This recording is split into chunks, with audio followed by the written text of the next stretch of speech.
场的所有粉丝以及观众朋友们，欢迎来到 LCP Arena。我今天主播 Section，在现场已经有非常多的粉丝在期待他们今天队伍去取得他们的首胜。没有错，上一次这个盛况好像已经是10年前了。就第2世纪开始了嘛，然后现在到了场馆也会有观众的入场，那就觉得就会挺不错的，因为可以听到观众替我们加油。LCP 迎来了新的一季开幕赛嘛，这次还有 LCP 的场馆，然后我觉得有了观众之后差了蛮多的吧，因为你在台上听得到观众的应援，然后余光会看到观众，所以我觉得差蛮多的。还要这样子啊？要的啊！先说好了。前面会唱名，然后出场嘛，然后那时候在出场前大概10秒吧，就看了一下车长，然后他也看了一下我，然后我们就想了一下要做什么动作，然后他就说做那个举拳的动作嘛，然后我们2个一起同时，然后就说好。然后雨欣讲我们要干嘛？要干嘛？还要举起吗？不要。然后对啊，我的这个好了，准备了。上路 ，Driver 阿志。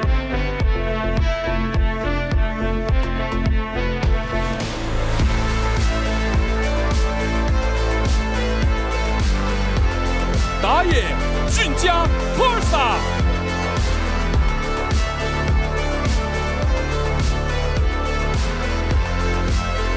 中路 Home Q Fofo。你什么动作？我没有动作，为什么？下路 Gogo Betty。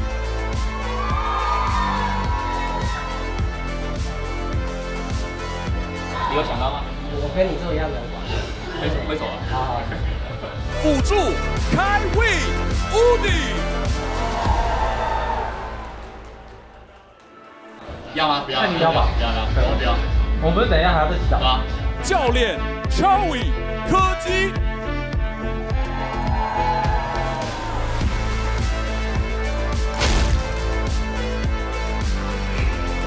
马上把画面转交给主播赛评。我觉得他们会音乐，他鞋子，我们看他们赶快2啊，2了，我觉得我们的绝对手。要塔杀，要闪现拍，想留住。但是被你拉到安全的位置，乌迪也拉到了后排。大空 Q 了，我帮你升，3我不会死。那我先刷野队员。我等下没有 W。不是啊，这 Q 是能控到吗？没关系，还能杀贝体。再一次，再做迂回，但小兵剩1只了，还有没有机会？乌迪给 combo，大招往前踩的贝体反杀拿下人头，再踩一个药，再换1颗吗？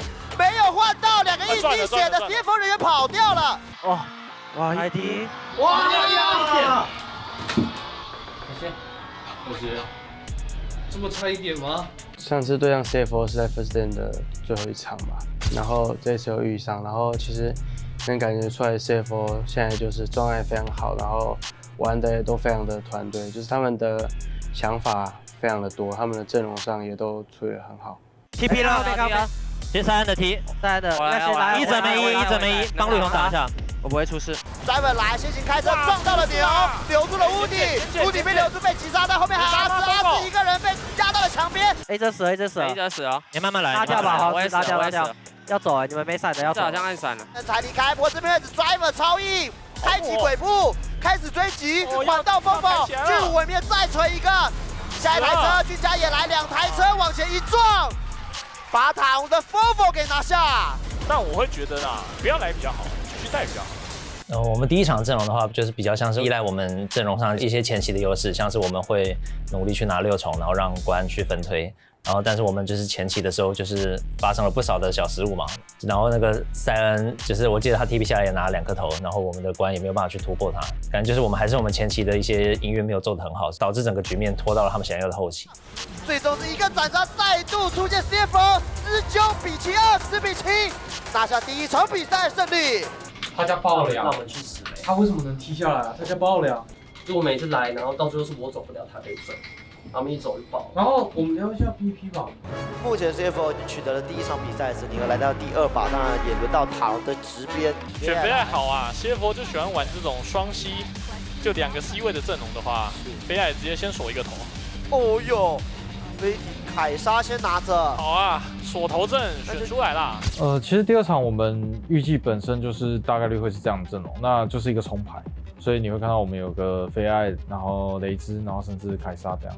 不过下半边又一样的画面，又是塔莎，这次处理怎么样？第一个标枪没中，凯威闪现但被分身给规避掉了。凯威闪现找不到人拍，只能路过。细节，你们这样应该没事了吧？大概约不了了。好，我去刷野去了。中路没事，他中路掉闪了。每一把都这样玩。他们进来的时候是我觉得还好，因为他们那一把的阵容比较不能搞到我们。但我们自己有出现了一点失误，就是我们被打到了很多血量，但他们其实没有吸到前3次经验，然后我有吸到。我逼着看 T 好不好？你们慢慢看这个可以锁吗？直接一下把塔给点掉。卡萨抓到了，俊佳被留住，起火目标没有惊人，可以。俊佳倒了，这是塔隆的追击时间。雷兹快有大了，阿兹也在上面，这边位置卡萨先行的吸引对面的一个火力 ，TP 准备要来。我3秒大，安飞可以等我。我有大黄。往后面看一下位置，因为他没 Q。我杀飞机，跟建模。然后看好一姐，先杀好一姐，大龙。然后还有小龙啊，你们吃完大龙可以小龙。大龙吃完逼了小龙，大龙吃完逼了小龙，2龙都要吃啊。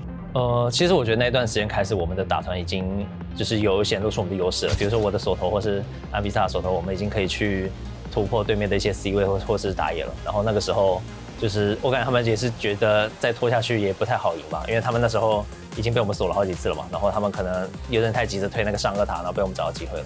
聚集过来的塔隆做进场，一次开了2个人。AD 没闪，杀爆你，杀完一波了。俊佳也是小子想要继续挺进，风法术几乎留住了对手。左边位置瑞德被连射，他根本没有逃跑的能力，被缓速没有大有意见的座位被杀 Q 的卡萨一拳拿下 Ace。塔隆与 CF 的交战来到第3场对局。他们真的，他们就是很玩法，但我觉得他们玩的很好。我觉得这个他们的，我跟你讲，他们其实滚得很好，他们这样玩真的有点变态。说我们的。这个就是你一波都不能送了，就是你不送就真的可以滚到，但是送一波就狙了。然后我们先聊一下，首先就是虫的时候，我觉得我们虫的时候失误比较严重，那一波就是虫那一波我们爆炸太严重。我觉得如果真的对面选这么前期强势的时候，我觉得我们就想办法看先争完一局，再决定我们要怎么玩。因为我其实最后还是大爆炸那个重玩，对吧？其实我觉得我们已经苟住了，所以他们就会很难玩。然后我们聊下一把 BP 是。目前这第1天下半场的最后决赛，即将由塔隆以及 CFO 一起出战，究竟谁能拿下本次 BO3的第1场胜利？我们就要来看一下双方的对决。我要3甲抓 Fofo。我待在下路可能会出事，那我来中路就不会出事。凯运来，左边有一骑当先冲出来，预判，但 Fofo 交叉后锁链跟上进塔内，还是能杀 CFO， 拿下首杀。第3场的部分，我觉得第一个是我们中路被抓的时候吧。中路被抓完之后，理论上来说，我们应该下一个回合我们打野可能会有优势，但其实我们没有打出优势，我觉得那这一点是比较伤的。那我们一旦劣势，我觉得就不太会有节奏。那这种阵容如果没有节奏，就我觉得是赢不了的。不过卡萨似乎在找一个机会，阿闪有机会踢到，可以周围对手一套一把都我给秒了。倒底，慢慢留，我们要慢慢。看我很强的，我们要留了。还要追救援 driver 跳远手在对面继续追击，飞仙加李信的波眼，但2个人进来是一起倒地。右边还有大哥是后 Q， 此时拿着飞仙向前追击，背地交闪在对面还能飞，一个锁链再杀再拿飞仙还在追击后 Q， 小17岁要突破塔隆。锁链杀手，后面位置再一个闪现进场的俊佳挑起对手的专门拿下人头 CF， 向前的顶进，在我们 LCP Arena 第2赛段的开幕战，他们以2比1击败了塔隆，拿下本次 BO3的胜利。我对线很优啊，其实他对线其实很痛苦的，不然我那样被抓一次，连主动权都不会有。你下路有办法选是能推的吗？因为我觉得我们被就很不舒服啊，怎么这样？太被动啊！其实回到对战训练室的时候，就是觉得其实气氛肯定是比较严肃一点，因为大家都会想知道我们哪边到底出了问题嘛，或者是说是选角的问题呢，还是说我们打法上有问题？我们就也讨论了很多。中期很难打，就中期你看，然后很多波吧。我们胡瞎自然要打出他们自己的优势，你懂吗？如果我们在选，那我们下路其实要选的可以看情况，反正要有输出。我们选这个确实不能选这个，这个选出来就急了。我们回到哈多润之后讨论，其实我觉得就是大家都是很正向吧，因为结束比赛比较稍微都比较难受，比较负面一点嘛。但是我觉得当下我们是大家都很正能量去讨论，就是我们 BP 哪里该做得很好，然后就是觉得如果我们下次选得好，我们也能够赢下来这样。然后我觉得对上 CFO 其实就是有我们很多可以学习的地方，因为他们现在确实是非常的厉害，他们从 First Day 回来跟打起来的感觉就是他们给我们的压力特别大，对，在游戏上的压力特别大，然后他们的选角上的想法也都很好，也就是很值得我们学习。然后我觉得我们还算是，我们是有在追进他们吧，但是感觉还是有一段差距，就是还需要再更多努力来。